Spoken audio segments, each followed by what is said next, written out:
Assalamualaikum warahmatullahi ta'ala wabarakatuh. Alhamdulillah wassalatu wassalamu ala rasulillah wa ala alihi wa sahbihi wa man tabi'ahu wa nasarahu wa man walah. Rabbi syrah li sadri wa yassir li amri wa hlul uqdatan min lisani yafqahu qawli.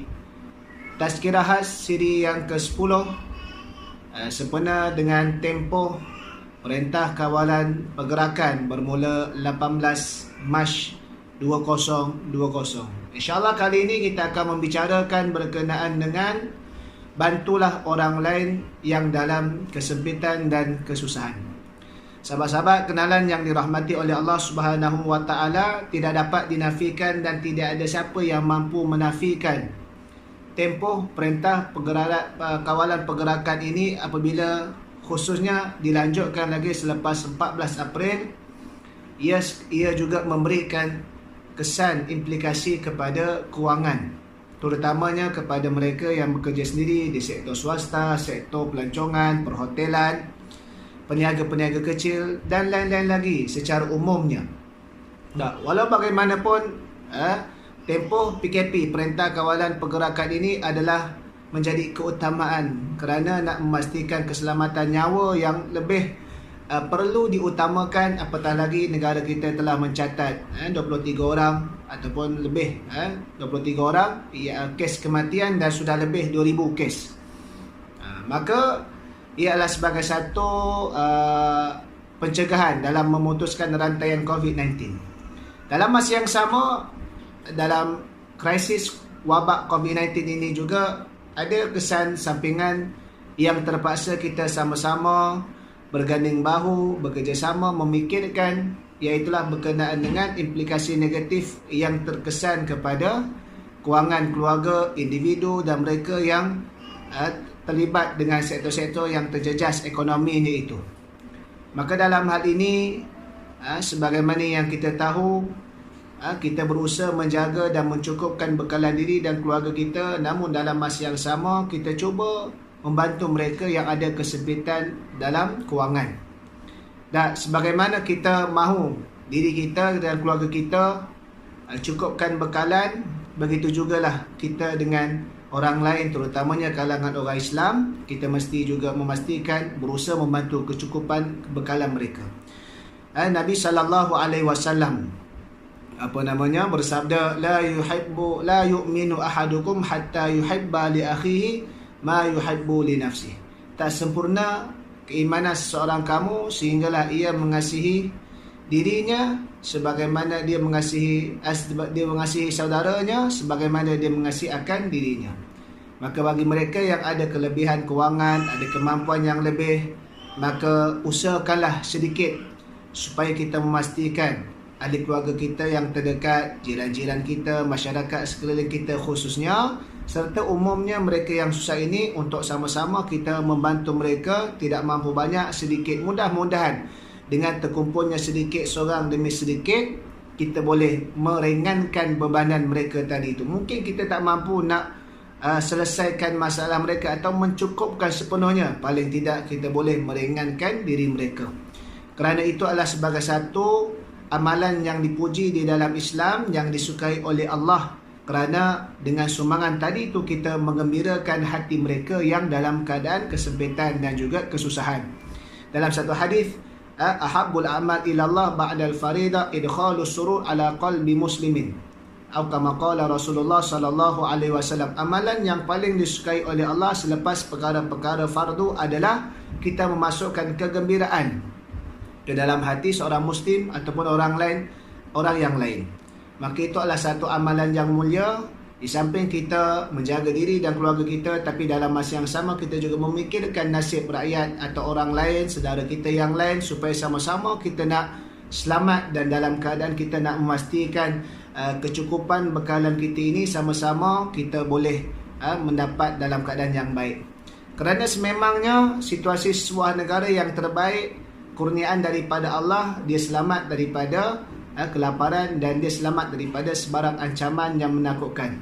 Ini boleh diambil bagaimana nikmat Allah Subhanahu wa taala yang diperingatkan kepada kaum Quraisy di Mekah apabila Allah Subhanahu wa taala berfirman dalam surah Quraisy, li'ila fi Quraisyin ilafihim rihlata syita'i was-saif falyabudu rabb hadzal bait alladzi at'ama wa amanahum min khauf.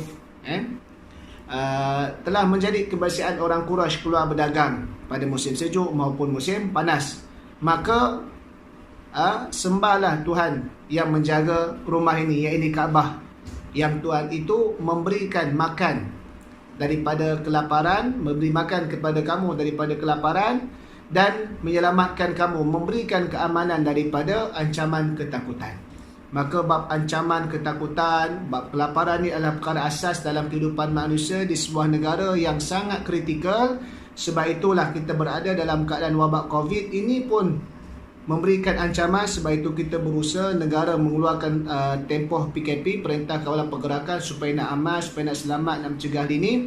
Dalam masa yang sama, rangsangan ekonomi, bantuan-bantuan di peringkat kerajaan, di peringkat agensi-agensi, lembaga zakat negeri-negeri, masjid-masjid, surau-surau, pertubuhan-pertubuhan NGO-NGO serta secara individu ini adalah untuk kita bantu dan gerakkan.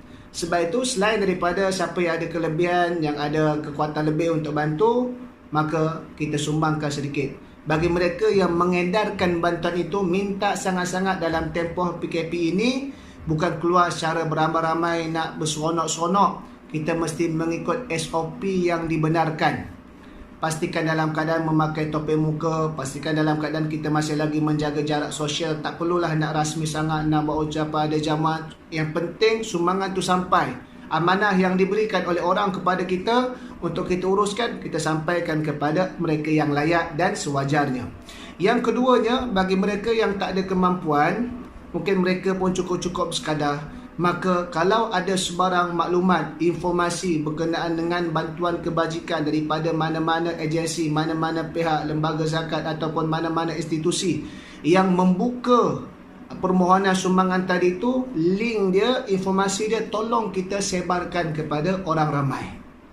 Sebarkan kepada mereka yang difikirkan layak, ataupun sebarkan secara umum supaya mereka yang layak dengan kriteria yang ditetapkan untuk memohon, mereka boleh mohon.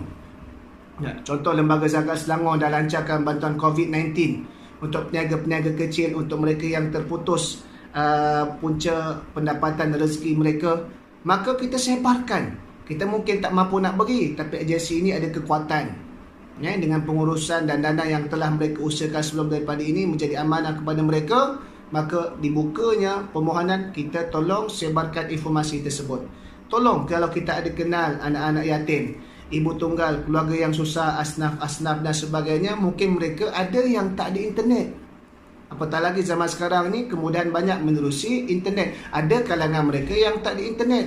Ada kalangan mereka yang hanya top up beberapa kali sahaja, tidak senantiasa ada internet. Maka kemudahan untuk akses tadi itu kadang-kadang menyebabkan mereka terlepas ataupun terlewat. Maka kita sampaikan kepada mereka tadi itu. Dan yang ketiganya untuk kali ini, bagi kita yang membeli barangan asas keperluan ataupun makanan rutin harian, jangan sampai panik sehingga kita ambil semua barangan menyebabkan kehabisan stok. Kita kena sediakan simpanan untuk bekalan kita, betul, tapi jangan sampai melampaui kerana panik menyebabkan nanti orang lain, keluarga lain pula terputus bekalan. Dah setakat ini kerajaan menyatakan insya-Allah bekalan cukup.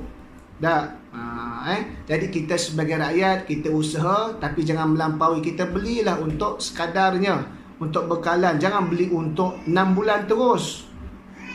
Nanti bagaimana pula keluarga-keluarga yang lain? Maka untuk kita pada perkiraan kita beberapa tempoh yang wajar sebelum kita keluar semula untuk beli barangan semula, maka itulah kadar dia.